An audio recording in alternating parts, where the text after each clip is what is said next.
మధు. తెలంగాణ బీజేపీలో అంతర్గత కలహాలు తీవ్రమవుతున్నాయి. రాష్ట్ర అధ్యక్షుడిగా రామచంద్రరావు నియామకం పార్టీలో సీనియర్ నాయకుల మధ్య తీవ్ర అసంతృప్తిని రాజేసింది. స్థానిక సంస్థల ఎన్నికలు సమీపిస్తున్న తరుణంలో ఈ పరిణామాలు పార్టీకి పెద్ద సవాలుగా మారాయి. రామచంద్రరావు నియామకంపై వ్యతిరేకత మొదలైంది. పార్టీ అధిష్టానం శాసన మండలి మాజీ సభ్యుడు రామచంద్రరావును తెలంగాణ బీజేపీ అధ్యక్షుడిగా ప్రకటించడం అయితే జరిగింది. అయితే ఈ నిర్ణయం పార్టీలోని పలువురు ప్రముఖ నాయకులకు రుచించడం లేదని చెప్పొచ్చు. ఇక టి రాజాసింగ్ రాజీనామా. గోషమహల్ ఎమ్మెల్యే టి రాజాసింగ్ రామచంద్రరావు నియామకాన్ని వ్యతిరేకిస్తూ వెంటనే తన రాజీనామానైతే ప్రకటించడం జరిగింది. పార్టీ కార్యాలయానికి వెళ్లిన తనను అడ్డుకున్నారని ఆరోపిస్తూ పార్టీకి నమస్కారం అంటూ ఘాటుగా వ్యాఖ్యలు కూడా చేశారు. తన రాజీనామా లేఖను కేంద్ర మంత్రి కిషన్ రెడ్డికి కూడా పంపడం జరిగింది. ఇక ధర్మపురి అరవింద్ కూడా అసంతృప్తి వెలుగక్కారు. నిజామాబాద్ ఎంపీ ధర్మపురి అరవింద్ కూడా పార్టీ నిర్ణయం పట్ల తన అసంతృప్తిని అయితే వ్యక్తం చేయడం జరిగింది. ఇక పార్టీ కార్యక్రమాలకు దూరంగా ఉండాలని నిర్ణయించుకున్నట్టు తన అధికారిక ఎక్స్ ఖాతాలో అయితే ఆయన ప్రకటించారు. ఇక రాష్ట్ర అధ్యక్ష పదవి రేసులో అరవింద్ కూడా ఉండడం ఇక్కడ గమనార్హం. ఇక ఫైర్ బ్రాండ్ నేతలు కూడా నిరాశ చెందినట్టు తెలుస్తుంది. ఈటెల రాజేందర్ కావచ్చు, డికే అరుణ కావచ్చు, రాజా సింగ్, అరవింద్ వంటి ఫైర్ బ్రాండ్ నేతలతో పోలిస్తే రామచంద్రరావు ఎంపికపై పార్టీ అంతర్గతంగానే పెద్ద ఎత్తున విమర్శలు కూడా వెలువెత్తుతున్నాయి. ఈ పరిణామాలు పార్టీలో నెలకొన్న తీవ్ర అంతర్గత విభేదాలకు నిదర్శనంగా కూడా నిలుస్తున్నాయి.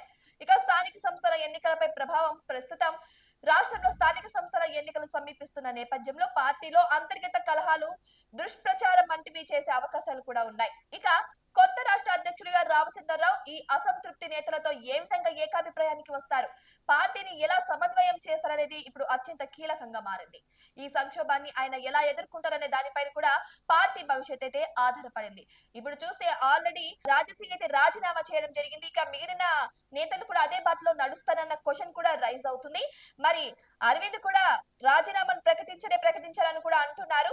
మరి వెయిట్ చేసి చూడాలి. మరి అది త్వరలో కూడా ఈటెల రాజేందర్ కూడా రాజీనామా చేస్తున్నట్టు, సొంత పార్టీ పెట్టబోతున్నట్టు కూడా కొన్ని మాటలు అయితే వస్తున్నాయి. మరి బీజేపీ పెద్దలు ఆల్రెడీ ఒక నిర్ణయం తీసుకున్నప్పుడు రామచంద్రరావుని నేతగా చేయాలని తీసుకున్నప్పుడు మళ్ళీ మా పరిస్థితి ఏంటని కూడా అంటున్నారు. ఆఖరికి నామినేషన్ వేయడానికి వెళ్ళిన రాజాసింగ్ ని సైతం మాకు అడ్డుకున్నట్టు తెలుస్తుంది. ఇది ఒక పెద్ద అవమానంగా భావించిన రాజాసింగ్ అయితే పార్టీకి వెంటనే రాజీనామా చేశారు.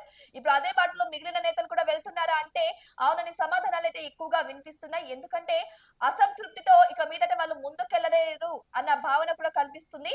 మరి చూద్దాం, ఇక ముందు కూడా వాళ్ళు బీజేపీలో కొనసాగుతారా లేకపోతే ఇక బయటకు వచ్చేస్తారా అనే విషయం కూడా ఇక తేలనుంది. ఒకవేళ వాళ్ళు ఇక బీజేపీలో మిగిలిన నాయకులు ఉన్నప్పటికీ కూడా ఇప్పుడు అధ్యక్ష పదవిలో కూర్చున్న రామచంద్రన్ వారిని ఎలా సేకరిస్తారు, అంటే వాళ్ళని ఎలా ఫేస్ చేస్తారు అనే విషయాల గురించి అయితే ఇప్పుడు తీవ్ర చర్చనీయాంశంగా మారింది. మరి అందరూ కూర్చొని ఏకతాటిపై నడుస్తారా లేదంటే ఎవరి దారి వారు చూసుకుంటారా అన్న విషయం అయితే ఇంకా స్పష్టత రాలేదు. మరి దీని గురించి అయితే ఇంకా క్లారిటీ రావాల్సి ఉంది.